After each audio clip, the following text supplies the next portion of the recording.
ঢাকার ধামরাই উপজেলার কাওয়ালীপাড়া বাজারে চাঁদাবাজির প্রতিবাদে বিক্ষোভ মিছিল ও মানববন্ধন করেছেন সিএনজি মালিক সমিতি ও চালকরা।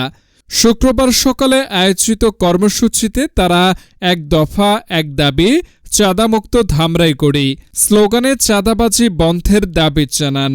মানববন্ধনে বক্তারা অভিযোগ করেন, দীর্ঘদিন ধরে একটি চক্র সিএনজি চালকদের কাছ থেকে অবৈধভাবে চাঁদা আদায় করছে। এতে বাধা দিলে ভয়ভীতি প্রদর্শন ও হামলার ঘটনাও ঘটছে বলে তারা দাবি করেন। তারা ঘটনার নিরপেক্ষ তদন্ত, জড়িতদের বিরুদ্ধে আইনগত ব্যবস্থা গ্রহণ এবং চাঁদাবাজি বন্ধে প্রশাসনের দ্রুত হস্তক্ষেপ কামনা করেন। এ বিষয়ে অভিযুক্তদের একজন কাওয়ালীপাড়া বাজার কমিটির সাধারণ সম্পাদক বাবু মেম্বার অভিযোগ অস্বীকার করে বলেন, আমাদের বিরুদ্ধে মিথ্যা অভিযোগ করা হয়েছে। আমরা কারো কাছে কোনো টাকা পয়সা চাইনি, শুধু বলেছি সিএনজিগুলো সড়কের দুই পাশ থেকে চলাচল করুক। এই বিষয়টিকে কেন্দ্র করেই আমাদের বিরুদ্ধে মিথ্যা অপবাদ দেওয়া হচ্ছে। কালকে আমাদের বাজার কমিটির একটা মিটিং হয়। সেই মিটিংয়ে আমাদের সিদ্ধান্ত হয় যে বাজারের যে ওভারব্রিজের নিচে দুই পাশেই CNG hello bike van tan দিয়ে একবারে মনে করেন যে এলো পাথারি রেখে জনসাধারণ চলাচলের খুব বিঘ্ন ঘটায়। এখান থেকে নর্থ বেঙ্গল পর্যন্ত গাড়ি যায়, এদিকে সাটুরিয়া, টাঙ্গাইল, মির্জাপুর, 3-4টা থানার গাড়ি এদিক দিয়ে পাস হয়। আমাদের সবজি বাজার রাত 3টা থেকে লাগে। এই জন্য সবজিওয়ালারাও অনেক সময় দেখা যায় যে এই সিএনজির কারণে সবজি বাজারটাও ঠিক মতো করতে পারে না, দুধ নিয়ে এসে অনেকে ধাক্কা লেগে পড়ে যায়।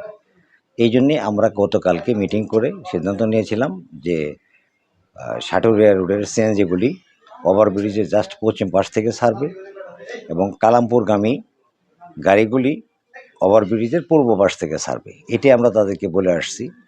বলে আসার পরে কালকে আর তারা তেমন কিছু বলে নাই। আজকে তারা পদক্ষেপ নিচ্ছে, লাঠিসোঁটা নিয়ে আইসে বাজার কমিটির পক্ষে মিথ্যা অপবাদ দিয়ে চাঁদাবাজির অভিযোগ দিয়ে আমাদের যে সমস্ত নামগুলি প্রচার করছে সবই আমাদের বাজারের সদস্য।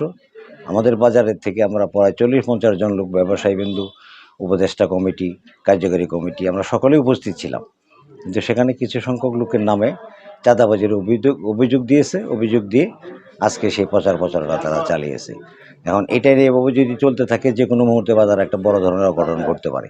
অতএব আমি বলবো এটা সঠিক তদন্ত করে আইনগত ব্যবস্থা নেওয়ার জন্য। রাখা যাবে না, এরকম কথা বললে এখন আবার আমাদের কাছে টাকা চায়। এরকম কথা বলে আমার কাছে কালকে আমাদের গাড়ি সবাই বাইরে উঠে দিছে, যেখানে গাড়ি থাকবে না, রাস্তায় থাকবে না, চলবে না, দোকান বসাবে। বাজার কমিটি থেকে, কাওয়ালীপাড়া বাজার কমিটি থেকে এখানে দীর্ঘদিন ধরে আমরা এখানে গাড়ি চালাইতেছি। আজকে প্রায় 17 বছর ধরে আমরা এখানে গাড়ি চালাইছি। বিগত আওয়ামী লীগ সরকার থাকাকালেও আমাদের এখানে 10 টাকা দিতে হয় নাই। আজকে এই কাওয়ালীপাড়া আমাদের এই সরকার পতন হওয়ার পরে থেকে আমাদের এই এখন আইসা এখন চাঁদা চাইতেছে। এটা কেন্দ্রীয় সমিতির সভাপতি। আমাদের এখানে নানান রকম চাঁদার দাবি করতেছে একদল কিছু সন্ত্রাসী। আমরা এই চাঁদাবাজদের বিরুদ্ধে আমরা এই মানববন্ধনের উদ্যোগ নিয়েছি।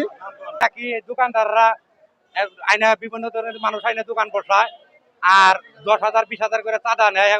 আমার গাড়ি বাইরে দিলে বাজার থেকে খেতে দেয়। এই কয়েকটা দোকান আছে, কুপন আরো কয়েকটা দোকানদার আছে। আওয়ামী লীগ থাকতেও তারা অত্যাচার করতে, কখনো বিএনপি আসছে তারপর আমাকে অত্যাচার করে।